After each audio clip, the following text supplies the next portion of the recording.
नमो अरहंताणम नमो अरहंताणम नमो अरहंताणम।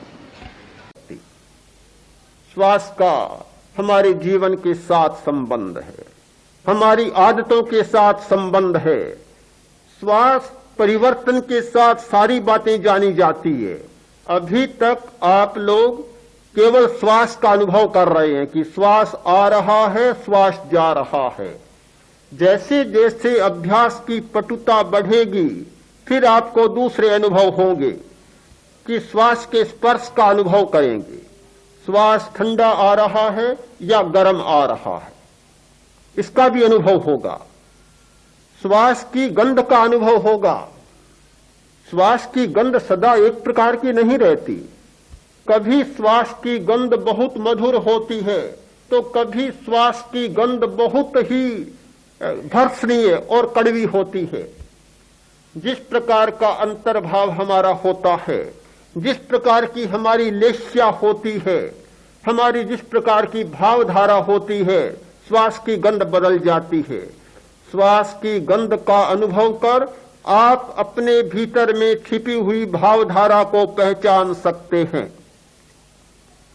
एक बात पर विश्वास करें कि सूक्ष्म जगत में जो घटना घटित होती है वह स्थूल जगत में बहुत समय के बाद आती है। आज के विज्ञान ने इस सत्य को बहुत उजागर किया है कि मनुष्य के शरीर में जो बीमारी पैदा होती है वह बीमारी उसी दिन पैदा नहीं होती। हमारे सूक्ष्म शरीर में वह बीमारी 2-3 महीने पहले पैदा हो जाती है और स्थूल शरीर में कुछ महीनों के बाद उसके लक्षण प्रकट होते हैं। इसी आधार पर आज संभावनाएं आगे बढ़ रही हैं कि भविष्य में सूक्ष्म यंत्रों के द्वारा बीमारी की पूर्व घोषणाएं होंगी और मृत्यु की भी पूर्व घोषणाएं होंगी। आपको पता है कि भारतीय योग के आचार्यों ने, अध्यात्म के आचार्यों ने इस दिशा में बहुत विकास किया था। बीमारी की पूर्व घोषणा, मृत्यु की पूर्व घोषणा की अनेक पद्धतियां उन्होंने विकसित की थी। योग शास्त्र उन पद्धतियों का बहुत लंबा विवरण प्रस्तुत करते हैं। अपनी छाया का बोध, अपने स्वर का बोध, अपनी आकृति को देखने का बोध, ये सारे बोध भविष्य की सूचनाएं देते थे। जो काम शायद आज यंत्र नहीं कर पा रहे हैं वे अपने स्वर के द्वारा होते थे। स्वरोदय का बहुत सूक्ष्म विकास हुआ था हमारे यहां। इस सच्चाई को हम अस्वीकार नहीं करेंगे कि सूक्ष्म जगत में घटनाएं बहुत पहले घटित हो जाती हैं, स्थूल जगत में वे बाद में आती है। श्वास की गंध के द्वारा जाना जा सकता है कि शरीर में क्या परिवर्तन होने वाला है और आंतरिक वृत्तियों में क्या परिवर्तन होने वाला है। तो हमारी वृत्तियों के साथ, हमारी चेतना के बदलने के साथ साथ श्वास का स्पर्श बदलता है, श्वास का रस बदलता है, श्वास की गंध बदलती है और श्वास की ध्वनि भी बदलती है। ध्वनि भी एक प्रकार की नहीं होती, उसका शब्द भी एक प्रकार का नहीं होता। ये सारी चीजें बदलती हैं। जैन आचार्यों ने एक बात पर प्रकाश डाला था कि तीर्थंकर के शरीर में बहुत सुगंध फूंकती है। श्वासोपज गंध है। उनके श्वास में बहुत मधुर गंध होती है।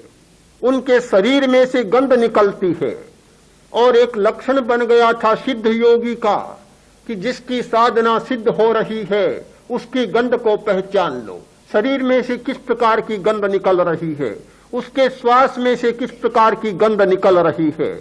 तो यह श्वास हमारे जीवन की सूचना देने वाला, हमारे भविष्य की सूचना देने वाला, हमारे अतीत की व्याख्या करने वाला, हमारे वर्तमान की व्याख्या करने वाला और भविष्य को निरूपित करने वाला जीवन का एक बहुत बड़ा तत्व है। पर हम स्वयं सोचें, क्या हमने श्वास को उचित मूल्य दिया है? हमारी दृष्टि में जितना रोटी का मूल्य है, जितना पानी का मूल्य है, उतना श्वास का मूल्य नहीं। खाए बिना हम विश्वास नहीं करते कि जीवित रह सकेंगे। पिए बिना हमारा विश्वास नहीं कि हम स्वस्थ रह सकेंगे। संतुलित भोजन की हम चर्चा करते हैं, पानी की चर्चा करते हैं, दवा पर भी हमारा विश्वास है, पर श्वास पर तो हमारा कोई विश्वास नहीं है। यदि हमारा श्वास पर विश्वास होता तो हमें रोटी पानी से ज्यादा चिंता श्वास की होती। किंतु दुनिया का एक नियम है कि जो जितना ज्यादा मूल्यवान होता है उसका उतना ही कम मूल्य आंका जाता है। जो जितना अनिवार्य होता है उसका उतना ही कम मूल्य आंका जाता है। जीवन के लिए रोटी और पानी की उतनी अनिवार्यता नहीं है जितनी अनिवार्यता श्वास की है, और इतना व्यापक है, और इसीलिए हमारी दृष्टि में उसका कोई मूल्य नहीं। एक हमारे सामने समस्या है कि श्वास का अवमूल्यन। इससे आगे दूसरी समस्या है प्राण का अवमूल्यन। श्वास का बहुत मूल्य है, किंतु श्वास से भी ज्यादा मूल्य है हमारी प्राण धारा का। प्राण है तो श्वास है, यदि प्राण नहीं है तो श्वास होगा ही नहीं। प्राण श्वास का संचालन करता है, श्वास प्राण का संचालन नहीं करता। उससे ऊपर का तत्व है। प्राण से भी ज्यादा मूल्य है हमारी चेतना का। चेतना है तो प्राण शक्ति निर्मित होती है, और चेतना नहीं है तो प्राण का निर्माण नहीं होगा, श्वास का संचालन नहीं होगा। ये तीन तत्व हमारे सामने हैं। इन तीनों को देखने की अंतर्दृष्टि का विकास ये मनोबल के विकास का पहला सूत्र है। आज मनोबल के विकास के दूसरे सूत्र की कुछ संक्षिप्त सी चर्चा मुझे करनी है। वह है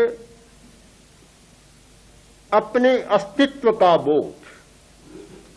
हमें अपने अस्तित्व के बारे में जानकारी नहीं।